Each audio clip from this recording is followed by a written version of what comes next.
palakpakan si May. Yung May Isko Moreno.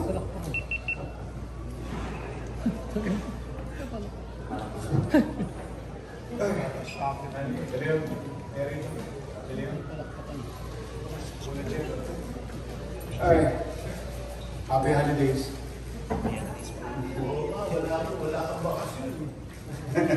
Gusto ko yung sombrero mo. Para kang si Palos. Batang 80s talaga to. Anyway, thank you ladies and gentlemen, to our friends in the media for a short notice. And I know you should be enjoying your holiday today, but as you all know, the city government of Manila should and will continue to catch up to the challenges of our city, especially in protecting lives and property. As you all know, maraming salamat ulit sa ating mga netizen na patuloy na naging vigilant sa Arten. Ako naman nagpapasalamat kay General Abad at kay Colonel De Leon at sa kanyang team, the men and women uniform personnel of Precinct 1, hindi pa sumusuko.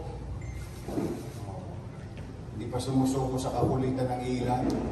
Although, paano na sila, no? Paunti ng paunti.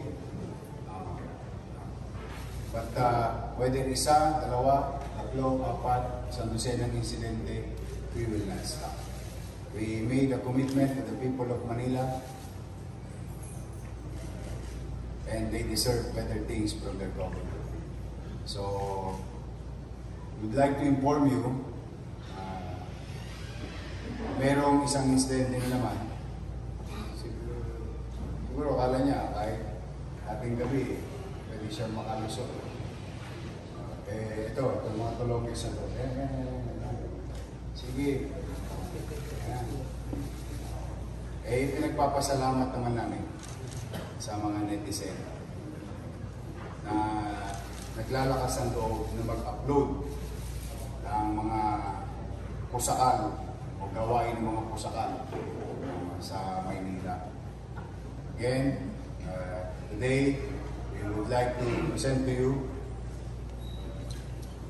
the properly identified by visual evidence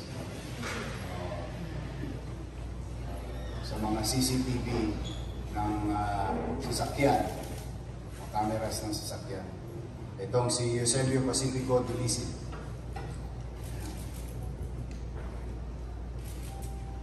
Alam nyo taga-Caloocan ka pa, dumayo ka pa rito, walang yata. Pero nyatang dito taga-Hapilan ka nakatira. Di ba kayo nanonood ng Facebook? Gusto nyo lang subukan. Hindi nyo ba nababalitaan na yung mga kasama nyo nahuhuli na? At Mark Loren Montibon Layo. Parehong taga 105, Roma.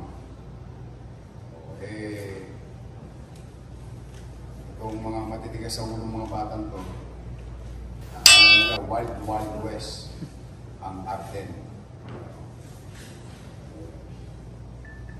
2023, 2003, 22 anyos ka.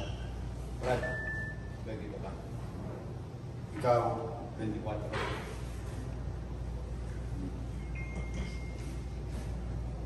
Anong tinitira nyo? Katol? Kasi nakakasira ng pulo na ito. Yung naiintindihan kung tama ginagawa. Anyway, these two personalities, based on evidence given to us, was apprehended by Precinct 1 through the leadership of Colonel De Leon. And again, we will continue to pursue.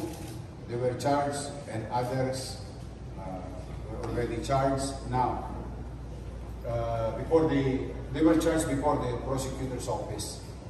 But let me take this opportunity. Meron akong isang naiisip at naiisip din to ni Colonel De Leon. Yung nananawagan ako, magbayanihan tayo. Alam niyo nung araw, nung bata ko, pag ang taxi driver, ino-hold up, nagpa-flash siya ng headlight, trying to get attention or help. At marami nang huli yan sa atin, yung bata. Kasi natakot-takot ang huldapan dyan nung araw, saka hijacking nung araw. Now, nananawagan ako sa mga truck driver o sino man na nagmamaneho ng mga sakyan traversing R10. Baka kung po pwede, pag may ganitong insidente, kasi may police mobile naman tayo. Naka-station na doon yung mga mobile. Nag-iikot yun around the clock.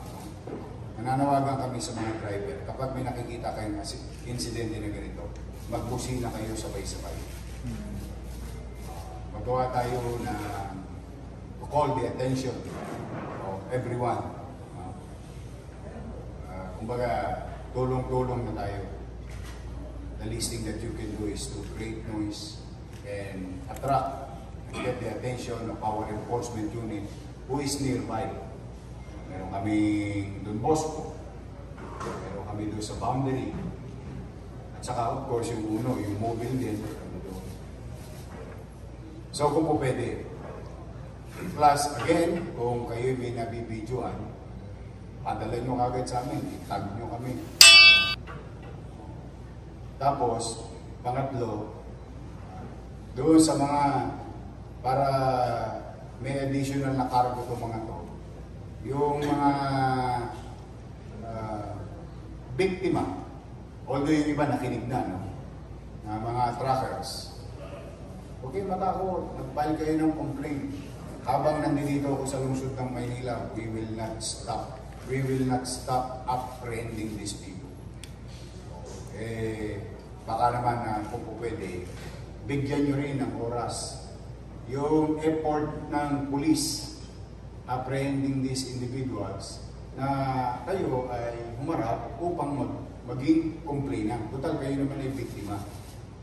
Huwag nyo nang ikipit balikat. Hindi natin ito mariresolva.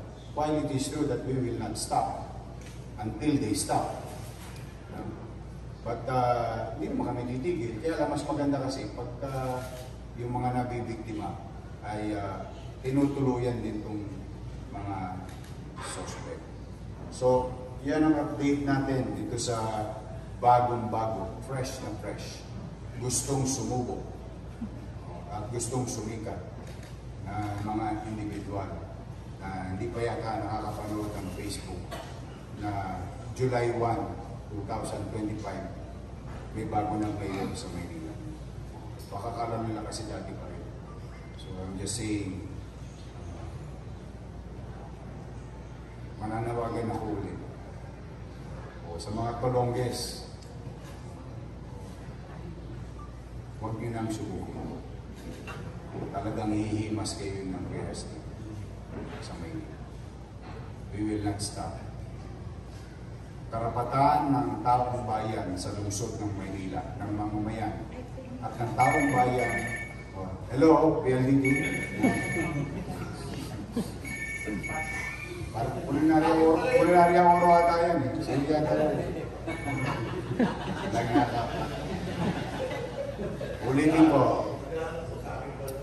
Nananawagan ako sa mga Colonges, mga pusakal. Huwag na kayo sumubok sa Maynila. Karapatan ng taong bayan na naninirahan sa lungsod ng Maynila na magkaroon ng kapatigan sa pamumuhay. Karapatan ng taong bayan na dumadako sa lungsod ng Maynila na sila'y kapag lalandasin nila ang mga kalsada ng lungsod ng Maynila ay ligtas silang katapat kumakata. And that is our commitment to the people of Manila, those who are traversing the city. So thank you for your time. Meron ba kayong tanong? Meron sa si Salima. Hi sir, Salim Marafran of GMA7. Sir, for the record, ano po ba talaga yung nakuha mula doon sa truck? Gaano karami? And then also sir, if you could get a soundbite, gaano po ba kalaganap yung mga insidente ng jumper boys o gagam boys nga po dyan sa Mel Lopez Boulevard? No, yung Arden Boulevard. Nung nagdaang panahon, nasinado pa nga yan eh. Kasi nung first term ko, naubos lahat yan. Nung nawala ko, nagbalikan. At in fact, if I may recall, if I may remind each and every one of you, na even the Senate took notice of the situation ng past admin. But now, kung gaano kadalas ngayon, panaka-naka. Hindi katulad ng nakaraang taon na parang wild west.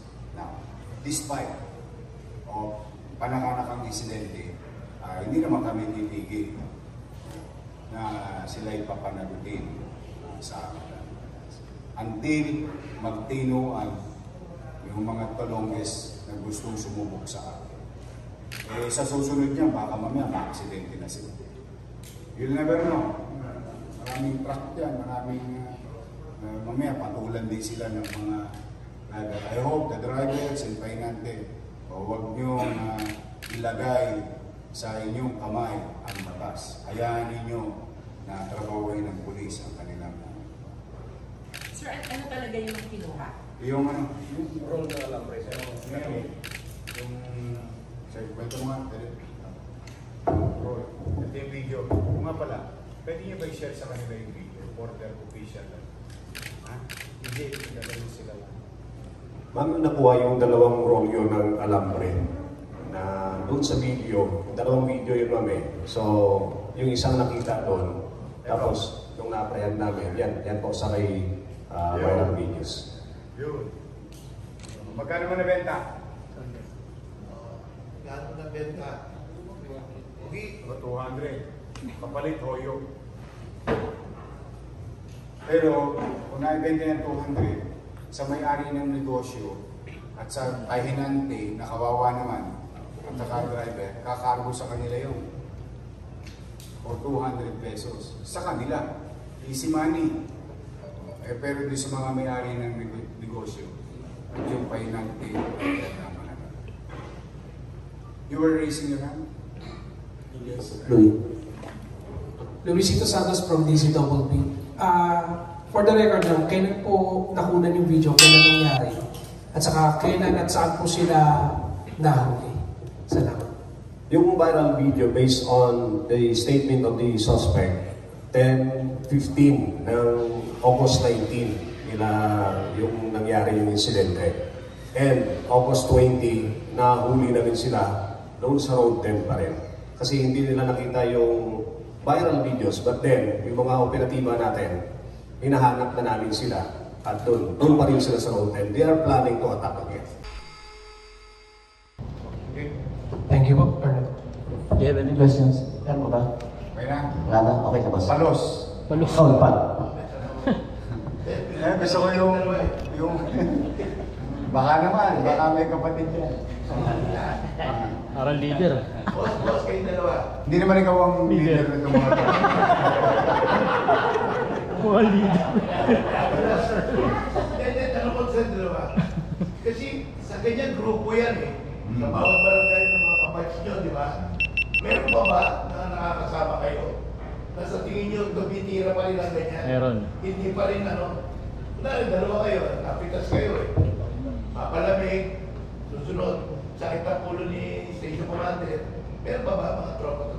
Honest lang, para magsabihan na unang ano. Ako nga leader.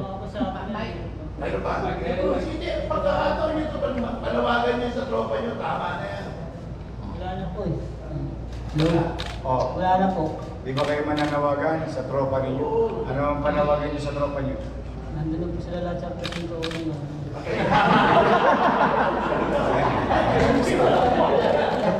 Huli na pala. Nakita-kita kayo sa Hoyo. Kaya at least magbabarkada sila. Kasi ano po sa sa bandang permanent tsaka kaparan niya. 105 din yun. Hindi, katuparan, ano yun? 101. 101. Wala namin tropa. Hindi niya tropa. Hindi ko ano tropa. So, napupuno na yun, no? Hindi ba kayo naglalaban sa polis? Ha? Hindi naman. O, maswerte kayo, bagong ano na ngayon. Nakataon talaga. Hindi, ang babata, nanghihinayang ako. I mean, come to think of it, 200 pesos. Eh, ngayon, magkikita-kita kayo ng tropa. Na-miss mo pala sila.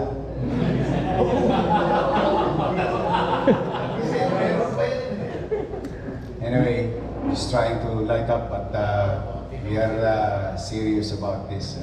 Miss yun. Kala nyo, holiday Sige, sumunod lang kayo. Call. Question. Yes, please. Sir, dun sa atin po mga suspects. Go ahead. Bilang karapatan niyo po rin ito Yeah. na ipaliwanag yung inyong sarili. Bakit niyo po ito nagawa? Ano po yung dahilan? At matagal niyo na po ba itong ginagawa? Good question. Hindi ako po ano eh. Ngayon ko lang po nagawa kasi wala po pang kain. Galing po kasi nabutas kung po ang trabaho natin. 3 taon po ako nawala sa Maynila. Ngayon lang ginawa. Opo. Si Kuya, okay. Ginaya ko lang po sa kanila yun eh. Sa kanila po, ginaya ko lang po. Kasi may family problem ako sa amin, hindi ako nakakaya. Ngayon lang ginawa. Eh, Ang dami yun eh. kaya mga kabataan, alam ninyo, ito, papayo ko lang sa mga kabataang nanonood. Ang katotohanan ng buhay, hindi tayo makakapamili ng magulang, kapatid, o mga kaanak. Yan ang katotohanan. Hindi mo yan mapipili. Pero sa kabilang banda, tayong mga mamamayan o tao ay kaya nating mamili ng uri ng ating kakaibiganin. Kasi you have a chance to choose. Pwede kayo makapamili ng kaibigan. Hindi kayo makapamili ng magulang, pwede kayo makapamili ng kaibigan.